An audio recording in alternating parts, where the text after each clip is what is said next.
Okay, so some handwriting strategies and techniques. We're going to go over those. When you're looking at the 5 C's of handwriting, when you're teaching handwriting instruction, we want to look at correct formation. Are they consistently making the letter the right way? Do they have control of their hand? Are they comfortable? And are they confident? So those are 5 things you want to look at with your student with handwriting. And if you can pick just one area that they're struggling in, then let's work on that and start with that and help to build their confidence. Okay, sometimes we're going to see fine motor challenges like they have trouble holding their pencil or they have an awkward grasp. I've seen adults with awkward grasp, but it's very functional.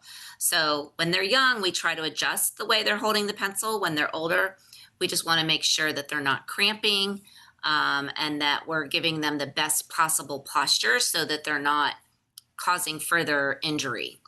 There's potential for carpal tunnel and potential for some other injuries in their hands. So using the proper pencil grasp can reduce that, can reduce cramping, and can allow them to write for longer periods of time, give them better endurance. You might see the student prefers you to button or zip their coat or things like tie their shoes.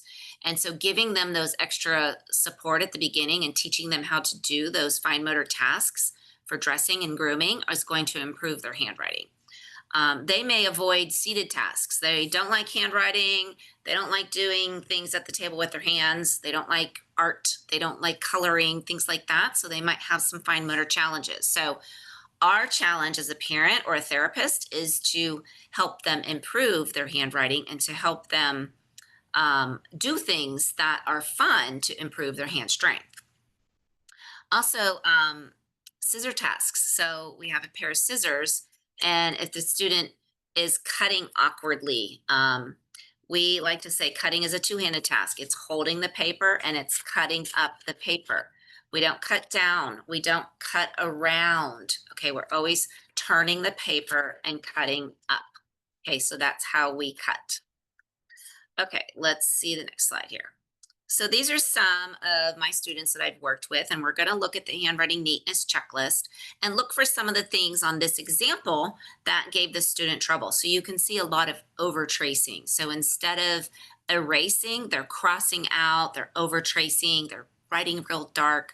One of the things we can do to improve that is give them a pencil lead that is the mechanical pencil where it breaks. So every time they press hard, it's going to break. That can be frustrating for a student, but we can trial some with a mechanical pencil that they don't break it, and that might help them to write lighter.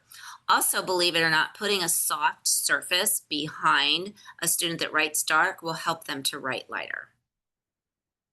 Okay, this student we're looking at, she's writing uphill. I gave her a sentence to copy. Today I went to PE and we did hula hoop competition. Well, she's going uphill. She also has some extra pencil marks. She needs some help a little bit with spacing. What I gave to her was a boundary of a double line to help her consistently size her letters the same size. So as you can see at the bottom, she's able to write, and we did hula hoop all the way across nice small lines. So even though there's blue lines on this notebook paper, she wasn't paying attention to them. Maybe it had something to do with her vision skills, maybe not. But one of the things that we did with her was gave her some lines to give her a boundary. I don't see my lines right here. So we'll talk about that in a minute. Okay, this student doesn't have lines. They're pretty straight across. Their spacing's kind of okay, but we see letter sizing issues here. Their letter Y is floating in the sky. So you see the word stay. If you see the word, let's see, about, we have the letter B, capital letter B. It's very possible if your student's using capital letter B's that they tend to reverse their B's and D's. So that's a common compensation students will do. And so with this student, we're trying to look at more at sizing their letter differentiation. And so this student needs handwriting guidelines. Okay, this is one of Court's papers, and you can see that it's really crunched together. He erased, but not really well, and then he wrote over. All his letters are basically the same size. His capital W Capital I, lowercase t, lowercase h, they're all touching the top line. So he starts off okay with like his E and his O's and his I am going, he's kind of got small letters, but as soon as he gets to the second, third, and fourth line, all the letters are about the same height. This is another one of Court's writing, and some of the issues here that we like to point out is spacing. So he's dropping letters like in the fourth line down, you'll see before with no E. And then he'll say, we ate dinner, and his E and his ate are together. So you're trying to look at WEATE as one full word. Some of the other places that we've seen is down at the bottom where he's talking about they started crying, and he wanted her to be happy, and you can see the Y at the beginning of the last line looks like a V. There is no descending letter. He's got some his second letter O, so his once U2 TOO.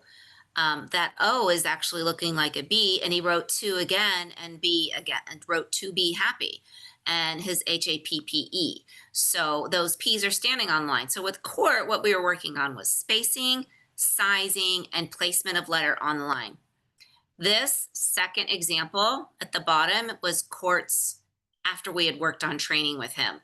So we really worked on making his lines smaller. So I'm going to show you one of the things we did. So I have a blank piece of paper here, and we just gave him some handwriting lines and teaching him the difference between the tall letters, the small letters, and the fall letters. Court was a student that liked fishing, and so we called his blue line the water line, and some of his letters go under the water.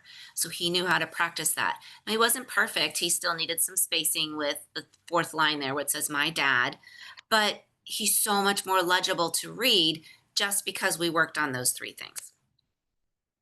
Okay, and this is just another example of a student that's writing uphill, not aligned on the left. You see the red line for the notebook paper. So we want to start every line over at the red line. We want to keep our sizing consistent. And when you can see at the bottom, she ran out of room. She went up above on her next line instead of the next line below. So some of it's training your student how to write from left to right, top to bottom, and getting them in that practice. Okay, and this was just another example of a student that was having trouble with left edge alignment. You can see they went over on the left side of the red, trying to divide their thoughts. There's no punctuation. We're having trouble with descending letters. So none of his letters go below the line. So those are some of the things that we look at.